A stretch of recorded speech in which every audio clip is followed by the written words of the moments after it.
Começando aqui o quadro Doutora Mayara Lima Responde, e eu separei a primeira pergunta que eu recebi lá na caixinha dos stories que eu disponibilizo quase que diariamente para responder aqui para vocês nesse quadro. Vou dizer para vocês que a ideia para esse quadro veio dessa caixinha aqui, que foi quando a paciente perguntou, ela já é minha paciente, ela perguntou, quando você descobriu que queria trabalhar com harmonização facial? Geralmente eu utilizo esse espaço para trazer informação, tirar dúvidas sobre os tratamentos, sobre os procedimentos. E é difícil a gente falar um pouquinho sobre a gente mesmo, né? Então eu decidi fazer esse vídeo com esse tema para contar um pouquinho mais sobre a minha trajetória dentro da harmonização facial. Antes mesmo de formar, eu tinha passado pelo procedimento de bichectomia. E foi um procedimento que para mim trouxe um impacto muito grande, principalmente na minha autoestima, assim. Eu já contei um pouquinho a minha história com a bichectomia, mas eu já tinha passado por um processo de emagrecimento muito grande. E mesmo assim eu continuava bem satisfeita com o formato do meu rosto, estava preocupada com as fotos de formatura, como eu ia ficar. E quando surgiu a oportunidade de eu passar pelo procedimento e resolver esse problema, eu não pensei duas vezes e fiz. E dito e feito, assim, trouxe só resultado incrível pra mim, pra transformação, assim. Quando eu abri meu consultório, eu vi como uma oportunidade de me especializar na área, assim. Inicialmente eu pensei somente em bichectomia, que é um dos procedimentos que faz parte da harmonização facial. Só que como a minha experiência foi voltada a esse procedimento e a minha intenção era de proporcionar aquilo que eu vivi, a minha experiência para outras pessoas, eu foquei muito na bichectomia. E foi aí que eu já sabia fazer, mas investi em cursos para aprimorar a técnica, estudei muito. E quando se falava em bichectomia há 6, 7 anos, ainda se questionava muito a respeito dos impactos que ela causaria a longo prazo, se ela contribuiria para evidenciar e acelerar o processo de envelhecimento da face, flacidez, aquele aspecto de queda, se ela causaria aquele aspecto de rosto esquelético, cadavérico. Então tive que estudar muito para me aprofundar e saber essas questões de fato, saber argumentar, para conseguir desmistificar, combater essa falta de informação, ter argumento com base em evidência científica. Eu estudei muito, principalmente o processo de envelhecimento da face, parte de análise facial, porque a etapa mais importante da bichectomia, hoje eu afirmo com toda certeza, é você saber fazer o diagnóstico para indicar se o procedimento realmente vai ajudar aquele paciente. Isso evita frustração, né? Isso evita insatisfação por parte do paciente, por parte do profissional também, porque a gente sempre visa entregar o melhor, entregar resultados, né?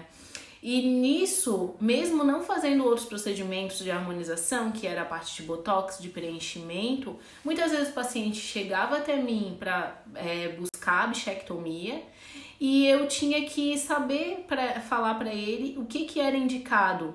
Às vezes era bichectomia mais algum desses procedimentos de preenchimento.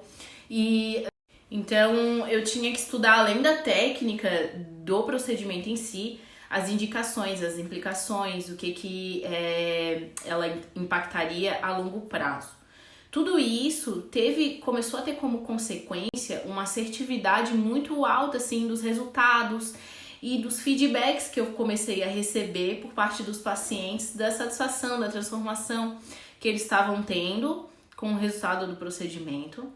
E então me fez ver que realmente eu estava cumprindo o meu propósito, porque a satisfação que eu tive em mim, com a minha experiência, eu também estava conseguindo proporcionar às pessoas que chegavam até mim. E conforme isso ia acontecendo, eu comecei a entender realmente, assim, na prática, que não era só para mim que a bichectomia não era só uma cirurgia de redução de bochecha.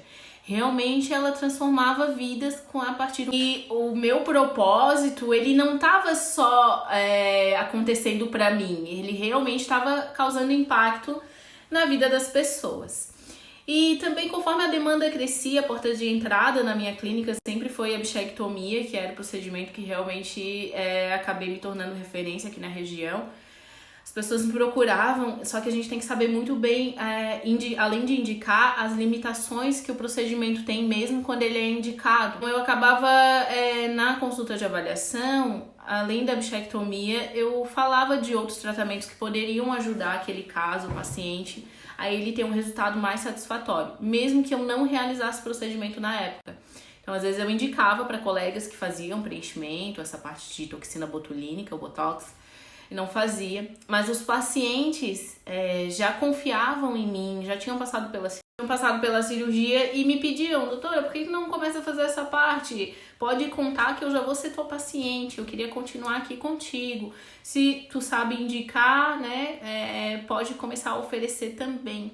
E isso começou a me chamar a atenção e realmente eu olhar com carinho. Antes eu era muito focada em, não, vou atender só a bichectomia mesmo, vou receber esses pacientes, dar o meu melhor na bichectomia, mas eu fui vendo assim que se eu abrisse espaço para os outros procedimentos também, a possibilidade de eu conseguir ficar com aquele paciente que me procurou pela bichectomia, que é um procedimento que a gente faz uma vez só, de eu conseguir manter um relacionamento a longo prazo com ele, conhecer melhor ele, proporcionar uma experiência tão boa quanto foi a bichectomia com outros procedimentos, o meu propósito ele ia estar se cumprindo cada vez melhor ainda. Então foi isso que acabou me despertando assim para opa, vou dar uma atenção no que eu tô ouvindo das minhas pacientes e quem sabe começar a trabalhar com mais procedimentos que complementam o que elas vêm buscar com a bichectomia. E foi aí que eu decidi começar a fazer os cursos, investir, né, em cursos. Fiz cursos em São Paulo, fiz curso em Miami, sempre visando trazer o melhor, tanto de técnica quanto de experiência para as pacientes na área de harmonização. Então é isso, no quadro de hoje eu contei um pouquinho mais sobre a minha história com a harmonização facial e eu espero continuar tendo a colaboração de vocês ou continuar disponibilizando a caixinha de perguntas. Quem sabe eu escolho a sua dúvida para estar expondo aqui, explicar um pouquinho mais e ajudando outras pessoas que tenham a mesma dúvida que você me mandou lá na caixinha, tá certo? Um beijão e até a próxima!